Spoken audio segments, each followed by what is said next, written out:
जैसी जाकी बुद्धि है तैसी कहे बनाए, ताको बुरा न मानिए लैन कहाँ सूझाए।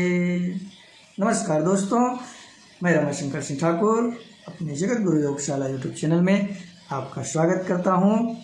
जैसा कि आपने अभी दोहा में सुना कि जैसी जाकी बुद्धि है तैसी कहे बनाए, ताको बुरा न मानिए लैन कहाँ सूझाए। सबकी अपनी अपनी बुद्धि है, सबका अपना अपना नज़रिया है सोचने का, देखने का। इसी नज़रिया से ही हमें अनेक दर्शन मिले हैं। मूल रूप से भारत में 9 दर्शन हैं, उनमें 6 आस्तिक दर्शन और 3 नास्तिक दर्शन। तो आज हम इन दर्शनों में प्रमाण के बारे में बात करेंगे।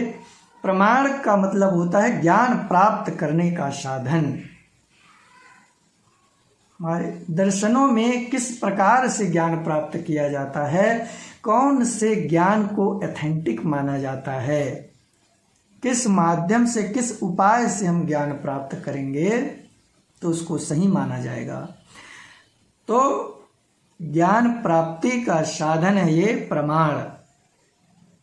कोई एक ही प्रमाण को मानता है, कोई 2 प्रमाण को, कोई 3 प्रमाण को, कोई 4 प्रमाण को। विभिन्न दर्शनों में हमारे जितने भी 9 दर्शन मुख्य हैं उसमें 6 प्रमाण ही बताया गया है, 6 से ज़्यादा प्रमाण का वर्णन नहीं है। तो चलते हैं सीधे विषय की ओर। प्रमाण, भारतीय दर्शनों में प्रमाण पढ़ रहे हैं। तो प्रमाण का अर्थ होता है ज्ञान प्राप्त करने का साधन। ये प्रमाण शब्द ज्ञान मीमांसा का शब्द है। प्रमाता, प्रमेय व प्रमाण, तो इसी को ज्ञाता, ज्ञेय और ज्ञान भी कहते हैं। प्रमाता ज्ञाता होता है, जानने वाला। प्रमेय ज्ञेय होता है, जो जाना जाए, जिसको जाना जा सके। प्रमाण का अर्थ होता है ज्ञान, जिसके माध्यम से जाना जाता है उसको ज्ञान कहते हैं। तो पढ़ेंगे आज प्रमाण। हम पहले चार्वाक दर्शन से शुरू करेंगे क्योंकि इसमें एक प्रमाण है। तो पहले से शुरू करेंगे जिसमें एक प्रमाण हो। तो चार्वाक दर्शन में एक भी प्रमाण है। क्यों? क्योंकि वो कुछ को नहीं मानते थे, आत्मा परमात्मा। तो इसलिए उन्होंने 4 प्रमाण को भी खारिज कर दिया। उनका कहना था कि जो मैं देख रहा हूँ, जो प्रत्यक्ष दिखाई देता है वही बस प्रमाण है, बाकी सब प्रमाणों में संदेह है। इसलिए मैं इन सब प्रमाणों को अस्वीकार करता हूं। और उन्होंने अपने तर्क के आधार पर सिद्ध भी किया कि ये प्रमाण की सत्ता नहीं है। तो चार्वाक। फिर जैन दर्शन में आ जाते हैं। 2 प्रमाण है। जैन शब्द में 2 शब्द है, जय न, तो इसमें 2 प्रमाण है। सीधा प्रमाण याद रखेंगे। जैन में 2 शब्द है तो 2 प्रमाण है। जैन और बौद्ध साथ साथ प्रयोग किया जाता है, इसलिए बौद्ध दर्शन में भी 2 प्रमाण है, ऐसा ट्रिक बनाने के लिए। फिर आ जाते हैं सांख्य दर्शन। सांख्य में 3 शब्द है, देखना ध्यान से। स एक हो गया, ऊपर में बिंदी, और आधा ख एक, और यह एक और ये 3। तो सांख्य दर्शन में 3 प्रमाण है। फिर आ जाते हैं योग। सांख्य और योग भी साथ साथ प्रयोग में किया जाता है, तो इसमें भी 3 ही प्रमाण है। अब आ जाते हैं न्याय दर्शन। कोई भी न्याय 4 तरीके से कर सकता है कोई भी व्यक्ति किसी के साथ। तो वही ट्रिक लगाना है कि कोई भी व्यक्ति किसी के साथ 4 प्रकार से न्याय व अन्याय कर सकता है। कौन से 4 प्रकार? साम, दाम, दंड और भेद। तो न्याय में 4 प्रमाण है। क्यों? न्याय अन्याय 4 प्रकार से कर सकता है कोई व्यक्ति। फिर आ जाते हैं वैशेषिक दर्शन। वैशेषिक से याद रखेंगे, विशेष शब्द याद रखेंगे। वैशेषिक से एक शब्द याद आ रहा है, सुनते हैं। वैशेषिक का मतलब विशेष। तो याद रखना कि किसी के, सबके जीवन में कोई विशेष बात नहीं है, केवल सुख और दुख ही मिल रहा है। यही 2 प्रमाण है, बस ऐसा कोई विशेष बात नहीं है, सुख दुख है, 2 चीज। तो वैशेषिक में 2 प्रमाण। फिर आ जाता है पूर्व मीमांसा। पूर्व का मतलब होता है पहले, और मीमांसा का अर्थ होता है चिंतन, विचार या सोच से। तो ऐसे कह सकते हैं कि जिनकी पूर्व में विचार अच्छी है, पूर्व मीमांसा अच्छी है, उनको किसी भी प्रकार का क्षय नहीं होता है, उनका कुछ भी क्षय नहीं होता है। जिनकी मीमांसा, चिंतन, विचार किसी कार्य के पूर्व ही अच्छी होती है, उनका कुछ भी क्षय नहीं होता है। मतलब जो पहले से ही सोच विचार कार्य करते हैं, उनका किसी प्रकार का क्षय नहीं होता। मीमांसा पूर्व मीमांसा पहले का सोच चिंतन, तो उनका कुछ भी क्षय नहीं होता है, तो क्षय प्रमाण है।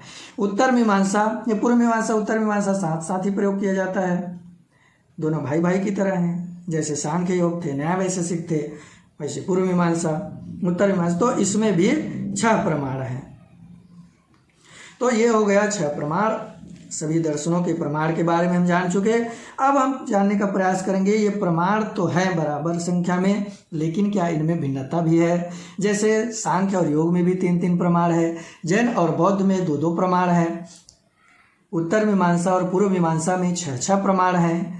तो क्या ये इस जो संख्या 6-6 है वो दोनों सेम ही सेम है या कुछ अंतर है उसमें, तो ये जानने का प्रयास करेंगे। जैसे जैन और बौद्ध में 2-2 प्रमाण है इसमें। तो जैन का प्रमाण है परोक्ष और अपरोक्ष, बौद्ध का प्रमाण है प्रत्यक्ष और अनुमान। और ध्यान सुनिएगा, जैन में भी 2 प्रमाण है, बौद्ध में भी 2 प्रमाण, लेकिन जैन का 2 प्रमाण परोक्ष और अपरोक्ष है और बौद्ध का 2 प्रमाण प्रत्यक्ष और अनुमान है। हालांकि इनका अर्थ समकक्ष है, लगभग समानार्थी शब्द हैं ये दोनों। अब आ जाते हैं सांख्य और योग, ये दोनों में 3-3 प्रमाण पढ़ा है हमने, तो क्या ये तीनों सेम ही है या इनमें भी कुछ अंतर है। तो योग में आपने पढ़ा होगा प्रत्यक्ष अनुमान और आगम होता है, प्रत्यक्षानुमानागमाः प्रमाणानि, ऐसा योग में पढ़े हैं। लेकिन इसी को सांख्य में शब्द कहा गया है, प्रत्यक्ष अनुमान और शब्द कहा गया है सांख्य में। अब आ जाते हैं न्याय में, तो 4 है पढ़ा हमने, वैशेषिक में 2 पढ़ा, कोई विशेष बात नहीं था। फिर पूर्व मीमांसा और उत्तर मीमांसा में 6-6 हैं, पूर्व मीमांसा और उत्तर मीमांसा में 6-6 प्रमाण हैं। तो क्या इनके प्रमाण में भी भिन्नता है कुछ। तो ये प्रत्यक्ष अनुमान शब्द उपमान अर्थापत्ति ये 5 बराबर हैं पूर्व मीमांसा और उत्तर मीमांसा में।